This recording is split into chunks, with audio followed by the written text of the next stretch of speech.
અને મિત્રો નેદવામાં ને એમાંય ઘણા દાળિયા જોઈએ એવું છે. ખર્ચો તો મિત્રો એમ કહીને આપણે પૂરેપૂરો આપણે જીરામાં કરી નાખ્યો છે. ઝાંકાળ પડે ને એ રીતની દવાનો છંટકાવ બહુ કરવો પડે, નકર એમ કહેવાય ને કે આપણા હાથમાં જીરું છે વયું જાય.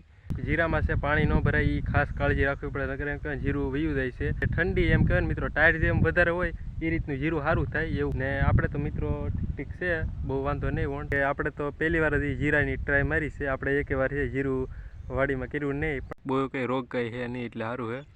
સમયસર દવાનું એ ખૂબ મહત્ત્વનું હોય છે મિત્રો, નકર એમ કહેવાય ને કે હવાએ હોય પણ તમે દવા બરાબર ન નાખો તો પીળું પડી જાય ને એ પ્રોબ્લેમ છે વધારે રહેતી હોય છે. પણ આપણે તો એમ કહેવાય ને કાંઈ વાંધો નહીં લાગતો. તો બરાબર જીરું છે, મસ્ત થઈ ગયું છે એવું છે.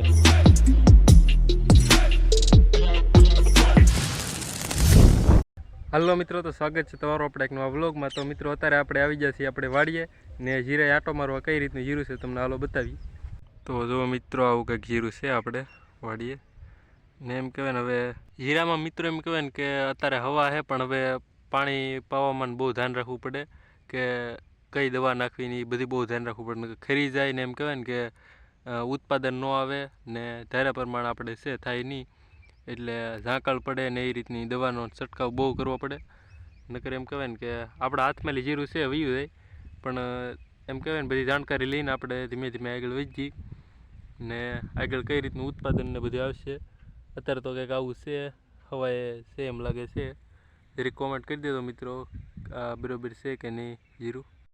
આપણે મિત્રો જો અહીંથી ઓલી સાઈડે છે ના જીરું કરેલું છે, પછી ઓલકર છે ના પછી આપણે ડુંગળી કરેલી છે એવું છે મિત્રો.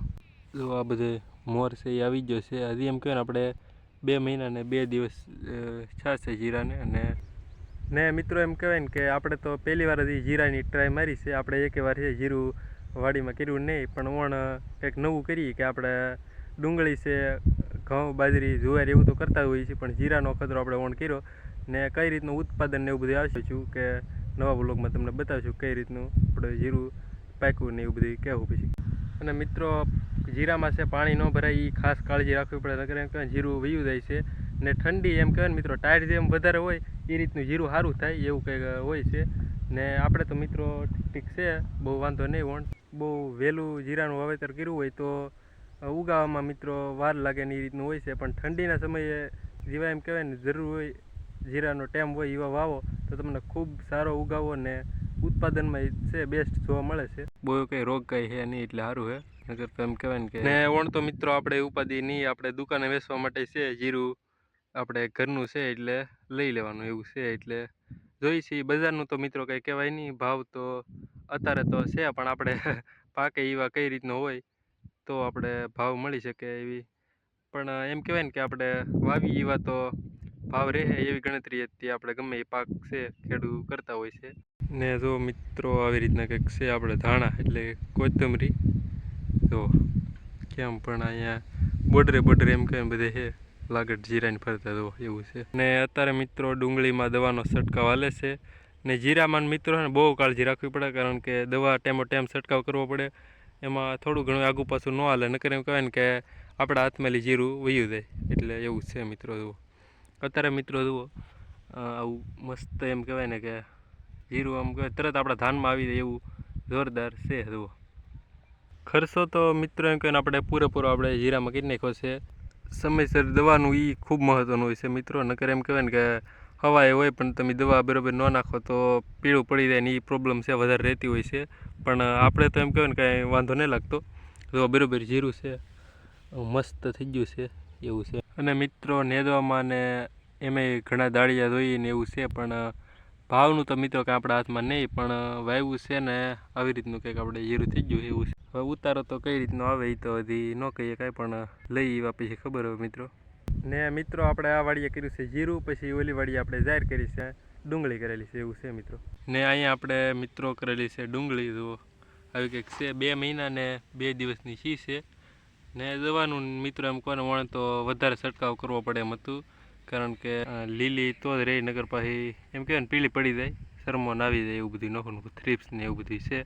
એટલે હજી તો એમ કહેવાય ને મિત્રો કાંઈ બહુ વાંધો નહીં લાગતો. આવી કંઈક છે ડુંગળી, જુઓ કેવી છે બરાબર છે કે જરી કોમેન્ટ કરી દેજો મિત્રો. જુઓ હજી તો એમ કહેવાય ને મિત્રો હવાય છે એમ લાગે છે, બહુ વાંધો નહીં લાગતો, કાંઈ એવો રોગ નહીં એમ લાગે છે હજી તો જો મિત્રો આપણે આવી કંઈક ઝેર છે, બીજવાણી નાખી છે અને પાકી પણ સારી છે.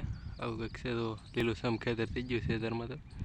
બાકી તો જાહેર કરવાની નહોતી, પણ ભેંસનો ઘાસચારો છે હાલ થઈ જાય એને પકવવાની તો કાંઈ ગણતરી છે નહીં, પણ જોઈએ છીએ હવે. જો ખડે એવું કંઈ બહુ છે નહીં, પછી જોઈએ છીએ વધારે એમ કહેવાય ને ખડ થાય તો પછી દવા બવાનું કંઈક છંટકાવ કરીએ ને આગળ. ઘણા દીધા એમ કહેવાય ને મિત્રો આવું એમ કરતા, પણ આજ આવી જાય આપણે ને કઈ રીતની છે તમને જાહેર બતાવી દઉં. આની પહેલાં મિત્રો આપણે આ ખેતરમાં એમ કહેવાય ને કપા કરેલો હતો, પછી આપણે જાહેર કરી નાખ્યા.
મિત્રો આપણે ખાવા માટે ખેંચી લીધી છે ડુંગળી ને કોથમરી લઈ લીધી છે અને લઈ લીધી છે મેથીની ભાજી. તો હાલો હવે મળી સીધા ઘરે જઈને. તો ફાઇનલી મિત્રો આપણે વાડીએ આટો મારીને આવી જઈએ છીએ ઘરે, ને આપણે આ જીરાનો વ્લોગ છે તમને કેવો લાગ્યો એ જરીક કોમેન્ટ કરીને જણાવી દેજો. બાકી તો કાંઈ નહીં, ફ્રી હતા તો હું વાડી આટો મારી આવીને કઈ રીતની જીરું છે તમને જાહેર ને ડુંગળીને બતાવી. તો બસ આજના વ્લોગમાં એટલું. તમને આ વ્લોગ કેવો લાગ્યો એ જરીક કોમેન્ટ કરીને જણાવી દેજો. મળીશું કોઈ ઇન્ટરેસ્ટિંગ ટોપિક કે વ્લોગ કે વિડીયો સાથે. ત્યાં સુધી બધાને બાય બાય.